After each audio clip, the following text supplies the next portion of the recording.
Welcome to Bridging the Education Gap, the podcast where parents, teachers, and education leaders come together to share insights, stories, and strategies that connect learning at home and in school.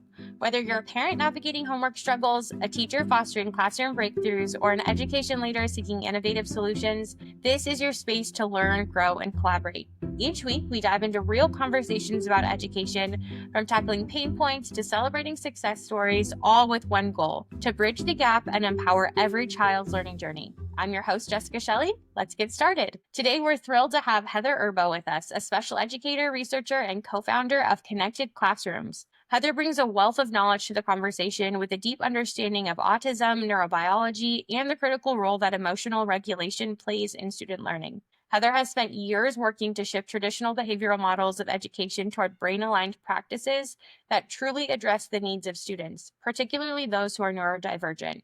Her work with Connected Classrooms is a year-long mentorship program designed to help educators adopt a brain-aligned approach, focusing on self-awareness, social cognition, and individualized regulation strategies. Today, we'll dive into Heather's work and discuss the importance of moving away from traditional behavioral lenses as well as the challenges and rewards of shifting mindsets in education. Welcome, Heather. We're so glad to have you on the show. Thanks so much, Jessica. I'm thrilled to be here. It's been so nice kind of meeting you and digging deeper into your passion project and dailies and seeing how you're bringing kind of a whole child approach online, which is really amazing to see. So thanks so much for having me. Yes, thank you. I want to kind of dive into your background to get us started. So your background is really fascinating in special education and also neurobiology. Can you share with us what led you to start working in the field and eventually co-founding Connected Classrooms? Absolutely. I'm always really just so honored to share that I have worked my entire career, so for 30 years, which is incredible, in a field that I'm truly passionate about. And I was able to kind of develop that passion early in my childhood. My family, I had the benefit of being around children, individuals, adults with all types of abilities my entire life. So that really kind of set the stage for embracing, recognizing, learning from a wide range of abilities and different ways of seeing the world. I started as a classroom teacher in a non-public school, which is where I was first introduced to autistic students and realized that I just felt that passion. Many of us who work in the field have that moment where we remember that first student who we were really kind of connected with and we're able to really make that difference. And in that moment, I also realized that there's a lot more that I need to know. And it was really feeling like many of us as teachers do, that I needed more information. I did my graduate work at UNC Chapel Hill, where I did both my master's and my doctoral work. And those of you who aren't familiar with the work at Chapel Hill is where Division Teach was established in the late 70s. And what it really is a amazing program, which for me instilled in me this understanding of what Doctors Mezabov, Shoplerin called the culture of autism, and really, encouraged this idea of looking through the eyes of individuals with autism in order to understand how they're seeing the world and the importance of starting there. That was also in the early days of a boom in autism research in those late 90s, mid 90s. And so it was a really fascinating time in the field. But really, that work at Teach and in North Carolina instilled in me this idea of the culture of autism and really understanding each individual child by thinking about how they saw the world. And that's been one of my foundations. I then shifted and worked in the Behavioral Neurogenetics Research Center at Stanford University as the sole educator in an imaging and genetics lab. It was a fascinating time, but really as the sole educator, I was kind of tasked with this idea of taking the behavioral and imaging and genetic data to really think about what that meant in the classroom, right? And how that applied to the classroom. So it's really was an interesting time and challenging to say the least. So, I feel like I've been passionate about this career and I'm happy to be back doing more clinical work now at ConnectEd. Yeah, and then I want to go a little bit further too, because you have this kind of robust experience in your background, and now you're continuing the work in a different capacity while still serving schools and parents and children. Can you just give us a general explanation or definition for what brain aligned education means, and how is that different than traditional behavioral approaches in teaching? Yep, absolutely. As educators, we use the term whole child education all the time. And I think that when we're really thinking about that, and dig into it, it's such a rich, but it's also such a complex perspective. And I really wanted to dig deeper into that. So when we're looking at a brain aligned understanding of education, we're really looking at three components. So we're really looking at that interconnection between our brain and the body. So really taking into consideration a deeper brain aligned understanding of regulation and nervous system activation. We're looking at truly an understanding of social emotional development in each unique child. And then that third tenet, when we're really looking at it, is really embracing learner variability. So we're really recognizing that all children are neurodiverse. Everyone comes with their individualized learning profile. So when we bring those three tenets together, a deeper body brain understanding, that bidirectional understanding of that connection, nervous system activation, social emotional development, and then individualized learning variability, it really allows us to take a deeper dive into what whole child education really means. And that's what we're referencing when we're talking about a brain aligned perspective and helping teachers and schools kind of shift and move away from a more traditional behavioral approach and be able to widen, if you will, an understanding of how children are showing up ready to learn. I love this. I'm so excited too, and I think maybe to paint the picture for teachers or school leaders that are listening in today, how does this shift? Why is this important for educators to embrace this kind of shift? What are some of the behaviors or the mumblings within the school hallways that may change as we make this shift? I think if I step back, it's a classic time that we are in kind of know better, do better opportunity right now in education. There's no doubt that the research and data is coming in post-pandemic, showing us a huge rise in what teachers are reporting as increased behavioral challenges in the classroom, higher levels of teacher burnout, higher levels of referrals and expulsions, higher levels of referrals to special education. And the reality that this kind of ebb was starting prior to the pandemic, right? We were starting to see and hear the mumblings of this. We had in the mid 90s that really commitment to embracing the SEL movement, which was critical and starting to lay that foundation, and the work of so many has really influenced that. And then we all experienced the pandemic in education, and those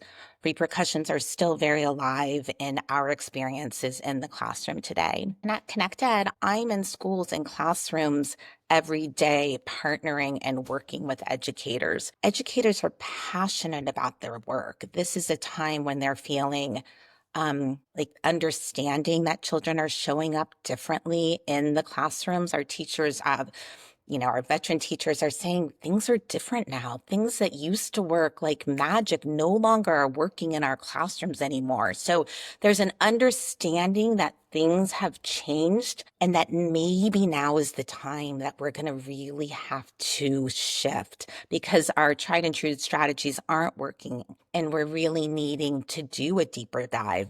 And at this very same time, we have amazing research from diverse disciplines kind of coming together. So we have the neurobiological understanding of nervous system activation and this wealth of information that now, for the first time in my career, I can say, bring it. Like we're ready to bring this into the classroom. We're ready to really recognize and take that information and translate it both to educators, because it starts with us, and then bring that down to down to teaching our students and how we're doing that. So I think the time is now, and teachers are asking for it, and administrators are seeing that there needs to be this shifted understanding, but change is hard. Right? It's really hard, which is why we have found Connected Classrooms really does need to be kind of a year-long mentoring program to sit and learn with teachers to help them not just think about their environment, but their own nervous systems and how you kind of can shift from a straight behavioral understanding of behavior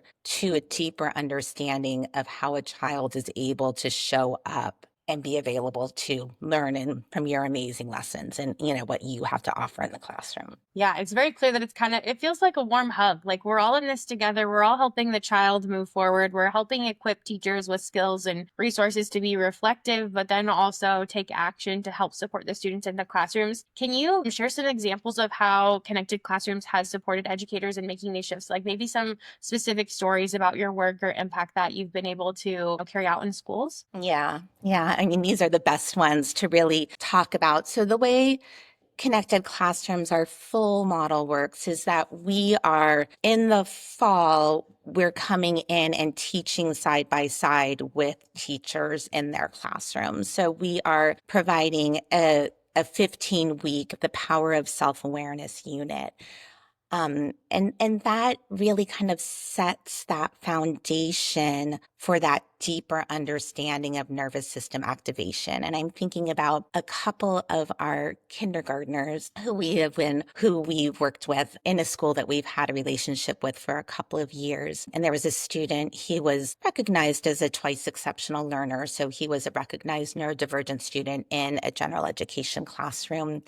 And he was a kiddo that, in the office, he was considered a frequent flyer. He had sometimes what I would consider a narrow window of tolerance, meaning that he was very often showing up with more energy in his body that might be, really desirable in that moment for that learning lesson. So sometimes, we would consider him a tricky regulator. All of you who are teachers are thinking, I know exactly who this student is. And I have him in my classroom right now, and was also a twice exceptional learner. So it just was really so curious. And as we are demystifying and walking through those early sensations in his body, so what we do is we really break down this idea of what it means to regulate, what happens in your body, in your nervous system, and teach that to the students, right? So we're really teaching them to attune and think about and label not just their emotions, but their sensations in their bodies. So when you systematically break that down and you're working with the teachers to embed that throughout their day, right? SEL is more than just a one-off curriculum Thursday or one-off lesson Thursdays from 10 to 10:40, right?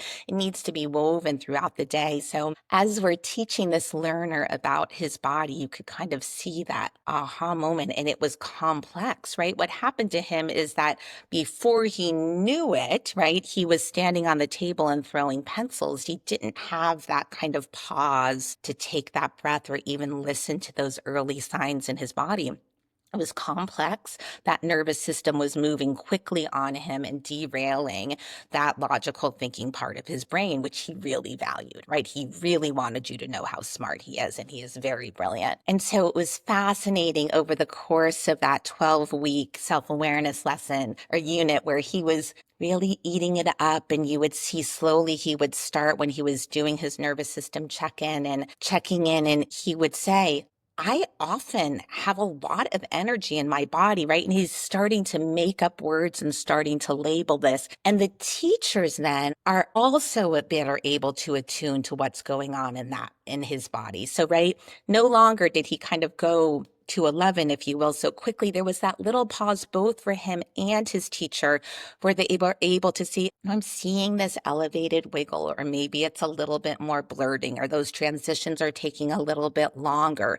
So not just are the teachers keying into that a little bit more, but the student is listening to it a little bit more, right? So the teachers are able to apply some co-regulation strategies, but the learner himself is starting to say, what's going on with me? So maybe he would shuffle a little bit closer to his teacher and be able to share their calm. But he's also learning how to label it. So just at the end of this school year, we're in the middle of kind of some ending assessments, and he was reporting now in first grade, reporting on some of his tools. And he said, well, My best tool is self-awareness, because if I didn't have self-awareness, I wouldn't have any idea what was going on with my body. And yes, this is a twice exceptional learner. And yes, his regulation was tricky. But wow, look at that insight in a first grader, right? So it really is that huge power of self-awareness. But guess what? For some learners, that's really complicated. It was really a slow process for him to kind of get all the way there. Just one of my favorite examples of many, many, many. But this year, when he reported on his assessment that self-awareness was his best regulation tool, we just all had to giggle. So it was great. That's amazing. Even just to like hear, I could just imagine like little first grade voice and saying that that's, his best regulation tool. I love that. Oh my goodness. You had mentioned about how like social emotional learning, we started having these conversations in like the mid to late 90s and how it's becoming an essential part of modern education, but implementation can also be slow. As you mentioned, like it took him a while to get to that kind of awareness piece. What are some of the challenges that you see with integrating SEL and neurodiversity awareness into schools? And maybe what are some ways that school leaders could maybe strategically overcome them? It's such a great question. And I think when I think about this, you're looking at almost two like simultaneous movements, right? Because we have the SEL movement starting in that mid to late 90s. And simultaneously, we see what we now think of as the neurodiversity movement. So, where we're really seeing an effort, what I look at as a human rights or an equal rights movement. I've been very involved and so excited to see this simultaneous. And this is where we're seeing, really neurodivergent individuals standing up and speaking their truths and talking about authenticity and giving us a deeper insight into how they're seeing the world. And the SEL movement talking about what are some of those foundational competencies that we all need for our well-being. And, how can we teach that and embed that, recognizing that, yeah, that seems to be missing, right, in our schools. And the teachers are reporting there's more and more research thinking about well-being and, the amazing work about the growth mindset. There's so much in both of these movements simultaneously occurring. And change is hard, right? So we have this whole reminder that change is hard, and in putting these together is really complicated. So one of the challenges I see is there's huge agreement, and yes, SEL is important. And there's really some phenomenal resources and manualized curriculum available. And several districts, at least in California where I am, will adopt a school-wide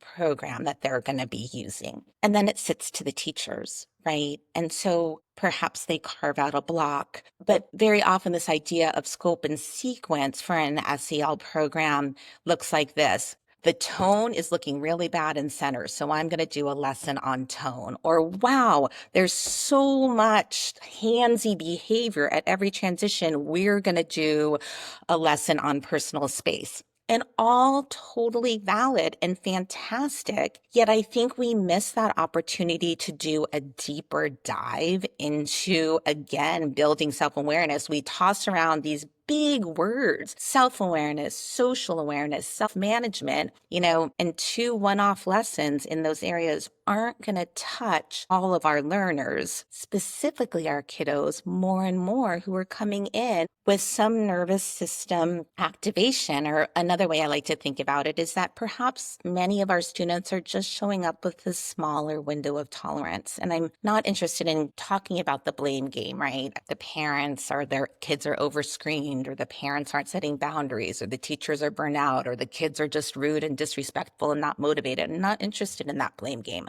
right? What we need to do is really think about the students that are showing up and how we can regulate them to get them ready to be educated and take advantage of their amazing classrooms and their amazing lessons and teachers. So there are lots of challenges. I mean, I could go on. And I think that we're shifting a school to think about behavior at a deeper level, right? To not just think about the antecedents and the consequences of the behavior, but to be willing and brave enough to dig deeper than that to really understand that child's brain aligned profile or an understanding at a deeper level is challenging and possible. Yeah, it sounds like it takes some like intentionality too. Is even if you bring in the curriculum, is, okay, well, how do we have the book, we have the lesson, but then how does that actually translate over into like classroom practice or even like the culture of the school, right? Is everybody talking about it, or is it only something that's happening in my own classroom in my little corner, right, of the school day?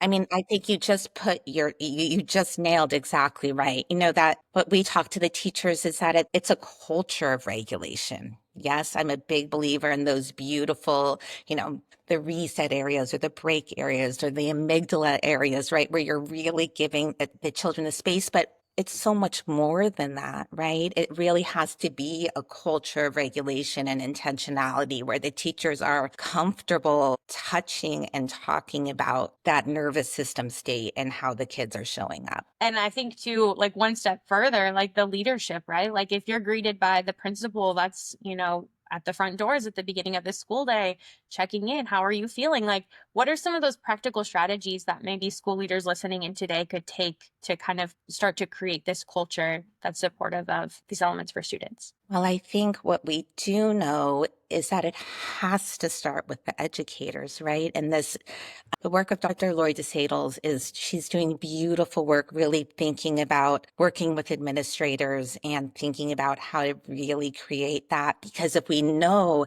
that it actually starts with the educator's nervous system, right? So in order to be able to co-regulate, or what I like to say, share your calm, you have to have that deeper understanding of your nervous system and how you're showing up. So I was definitely feeling a little nervous about our conversation and doing it online as opposed to being in person. So I could kind of feel that nervous system activation. And we all, as educators, we know this, right? And we can, as we're starting to attune, but we've all had that experience where we will hit a student who has derailed a lesson and now we're elevated. So we're either co-regulating or co-escalating. And I think that the more we as teachers are given the support and the understanding and that administration recognition that, wow, right, not just our teachers having to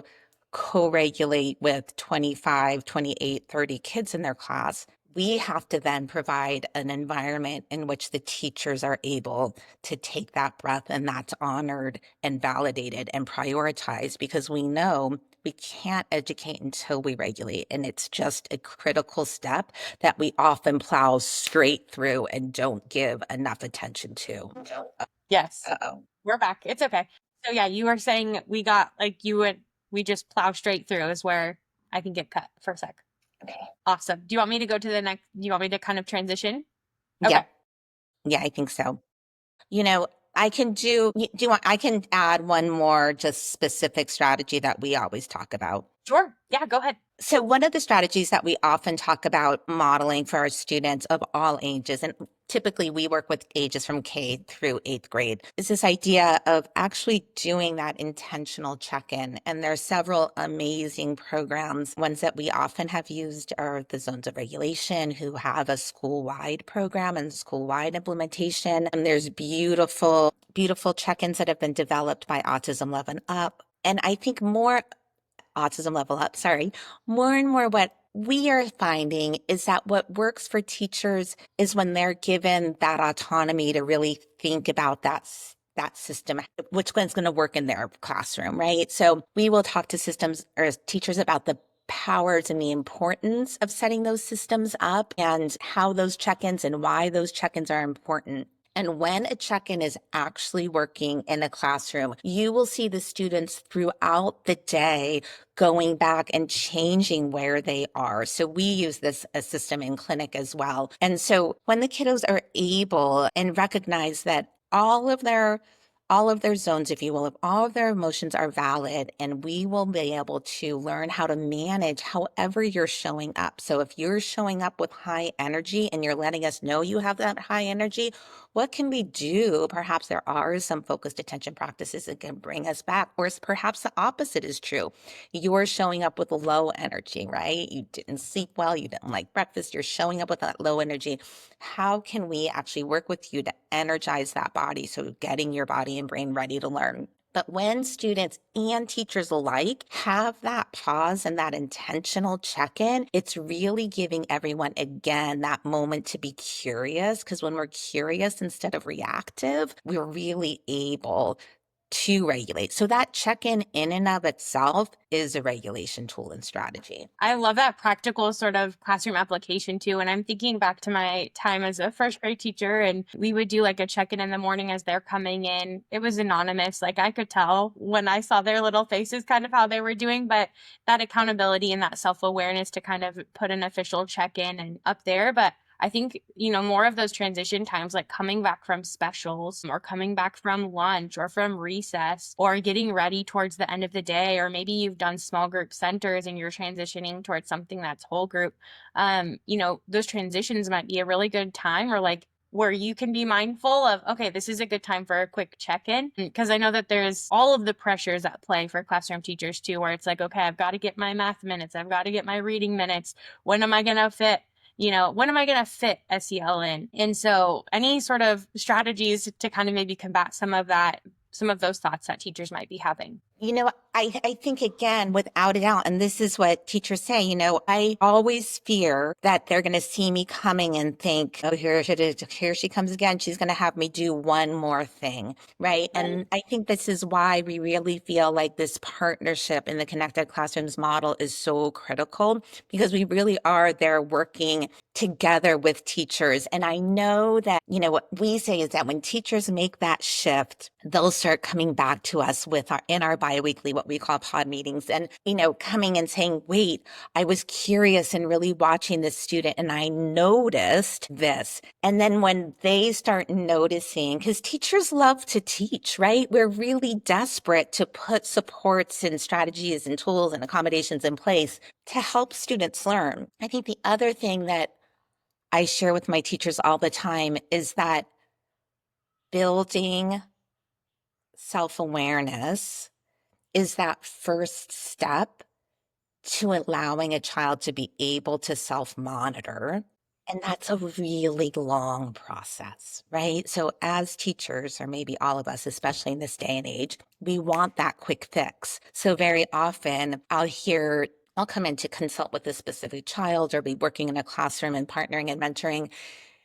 And they'll say, oh, we tried that. We tried that. We tried that. We've done that, and you can feel that frustration of the teacher and, again, that nervous system escalation. And what I often hear myself saying is, yep, it's a long process. And that child isn't yet ready, right? A child does well when they can. We believe in that, right? That does well if they can. Reminder is so critical. And they might not be ready to regulate on their own. They may need that continual support. We can co-regulate with that environment. We can co-regulate by sharing our own calm, but we have to sometimes just take that breath and recognize that we just have to keep doing what we're doing to provide that kind of nest of support to that child so they can move from straight external regulation, where it's just you regulating them, to that co-regulation, then to kind of building that self-awareness and moving up towards self-monitoring. It's a slow process, right? And for kiddos who